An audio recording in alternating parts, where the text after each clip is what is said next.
Bonjour, cette vidéo entame un nouveau module sur les systèmes d'énergie hybride à énergie renouvelable. Dans cette première leçon, nous allons commencer par une introduction, puis nous passons à la définition, le principe et le schéma général d'un système hybride à énergie renouvelable, avec un focus particulier sur les systèmes hybrides éoliens photovoltaïques avec stockage, en précisant leurs avantages et limites, leurs composants et enfin leurs applications. L'énergie électrique provenant de sources renouvelables, en particulier le vent et le soleil, est considérée comme une alternative de production intéressante dans les systèmes d'énergie électrique du monde d'aujourd'hui. Cependant, leur utilisation est limitée par la variabilité des ressources qui risque de diminuer leur fiabilité. En effet, ces sources sont intermittentes. Par exemple, le vent il peut passer de quelques mètres par seconde à une dizaine de mètres par seconde en très peu de temps, en cas de rafale par exemple. Idem pour l'irradiation solaire, qui varie en fonction de l'heure de la journée et de l'état du ciel, s'il y a des nuages ou pas. Même l'énergie hydraulique est intermittente à cause du niveau d'eau des barrages. En plus, les fluctuations de la charge, selon les périodes annuelles ou journalières, ne sont pas forcément corrélées avec les ressources énergétiques disponibles. Pour surmonter cette limite, la solution à retenir, en particulier pour les sites isolés, est certainement le recours et la combinaison de plusieurs sources, telles que les systèmes hybrides éoliens photovoltaïques avec stockage. Par exemple, un système composé d'une éolienne, d'une petite centrale photovoltaïque, d'un groupe diesel ou générateur diesel d'appoint, de batteries électrochimiques de stockage associées à leur régulateur de charge et d'un gestionnaire de l'énergie. Un tel système peut alimenter des relais de télécom en site isolé, des fermes ou des industries. Le terme système d'énergie hybride fait référence au système de génération d'énergie électrique multisource. Il s'agit de systèmes complexes associant différentes sources renouvelables ou bien combinés avec des sources conventionnelles, générateurs diesel, turbines à gaz, différents éléments de stockage et différentes charges. Ils permettent la compensation du caractère intermittent des sources renouvelables et offrent un rendement énergétique global plus élevé. Leur intérêt essentiel est la possibilité d'autonomie énergétique qu'ils permettent, vu qu'ils ne dépendent pas d'une seule source. Ils peuvent résoudre en très grande partie le problème de la disponibilité de l'énergie. Voici le principe. En fonctionnement normal, votre habitation est simplement raccordée au réseau électrique de votre fournisseur. C'est unidirectionnel. En cas de fonctionnement autonome avec un système hybride éolien photovoltaïque avec stockage, ou en cas de coupure de courant, l'énergie stockée dans vos batteries alimentera votre habitation via l'onduleur à gestion intelligente. Votre autonomie dépendra de la capacité du parc batterie ainsi que de vos besoins énergétiques. En cas de demande exceptionnelle d'électricité, l'onduleur passera par votre fournisseur électrique afin de ne pas détériorer le parc batterie. Cependant, vos appareils de production continueront de stocker l'énergie dans le parc batterie. Voici le schéma général d'un système hybride, multisource, multistockage, multicharge. En rouge, les sources. par exemple un générateur diesel, une microcentrale hydraulique, le réseau, une pile à combustible, une éolienne, une petite centrale photovoltaïque. En stockage, en vert, on trouvera le stockage électrique, les supercapacités, électrochimiques, les batteries, le réseau aussi, considéré parfois comme stockage, le stockage en hydrogène via l'électrolyseur, et tout cela pour alimenter des charges, alimenter les charges de votre habitat ou des charges auxiliaires.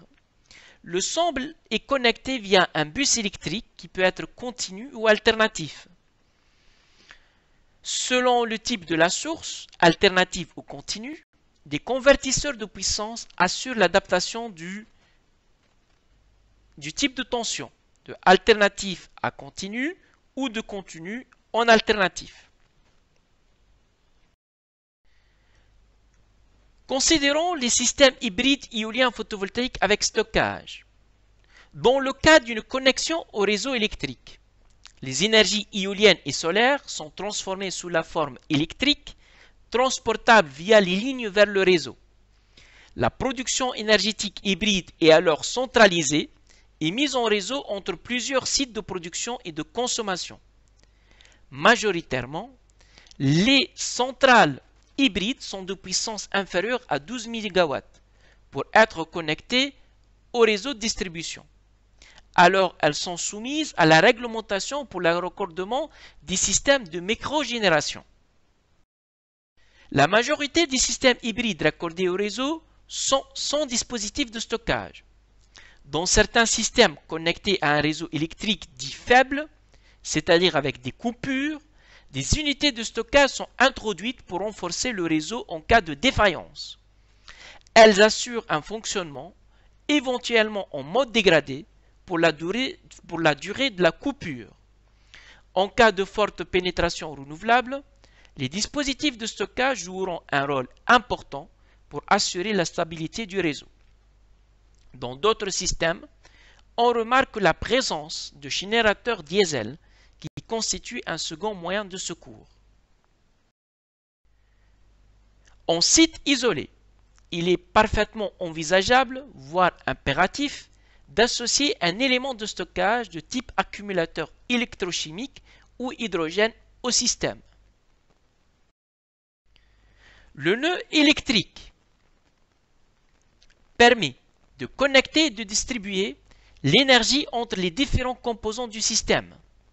Avec cette association, nous obtenons un réseau électrique complètement autonome à courant continu DC, direct current, et ou à courant alternatif, alternating current. On parle ainsi d'un mini-réseau local îloté à faible puissance de court-circuit.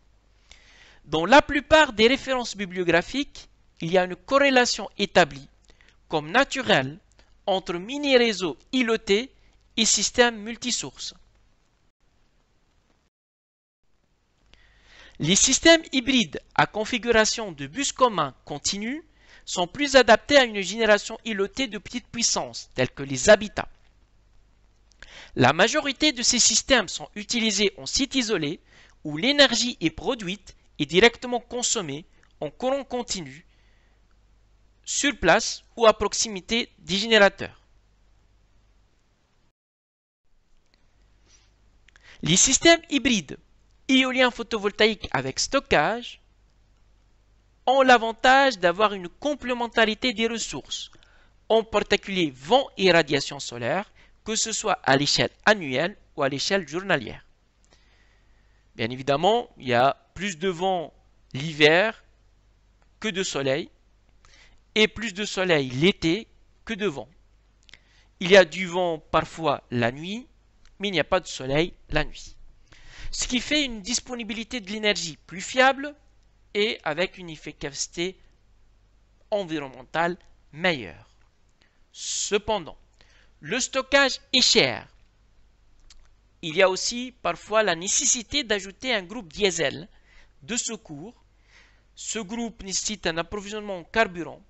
Il est polluant, bruyant, économiquement moins viable en comparaison avec les sources d'énergie renouvelables. En cas d'excès d'énergie, la production doit être alors éliminée ou même arrêtée si l'excès d'énergie ne peut être éliminé. Il y a aussi le problème de l'interconnexion des différentes sources et leur gestion énergétique.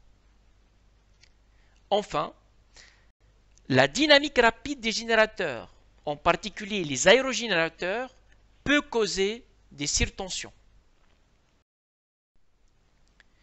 Concernant les composants d'un système hybride, éolien photovoltaïque avec batterie, on va trouver les systèmes photovoltaïques, modules ou panneaux, le système éolien avec tous ses composants, pales, moyeux, arbres primaires, multiplicateurs, etc., les convertisseurs de puissance, régulateurs de charge solaire, continu, régulateur éolien alternatif continu et l'onduleur. On va trouver le stockage, batterie électrochimique, au plomb, alcaline ou lithium-ion. Actuellement, on utilise plus du plomb acide, mais de plus en plus, on utilise aussi du lithium-ion. Tous les autres composants du système, ce qu'on les appelle les balance of system, support panneau, logement des batteries, câbles, connecteurs, protection, disjoncteurs, parafoudre, compteur électrique, fusible, coupe-circuit. Et enfin, le système de gestion. Embarqué en site isolé ou petite installation, centralisé pour les micro-réseaux ou grandes installations. Finissons maintenant par les applications. Les applications dans les maisons et chalets en région isolée. Les alimentations de villages, micro-réseaux. L'exploitation agricole, chauffage et alimentation des serres, pompage de l'eau, abreuvoir à bétail, les bâtiments raccordés au réseau. On parle souvent de l'autoconsommation, de plus en plus de phénomènes d'autoconsommation. Les systèmes industriels en télécommunication et contrôle, par exemple les relais de communication en site isolé.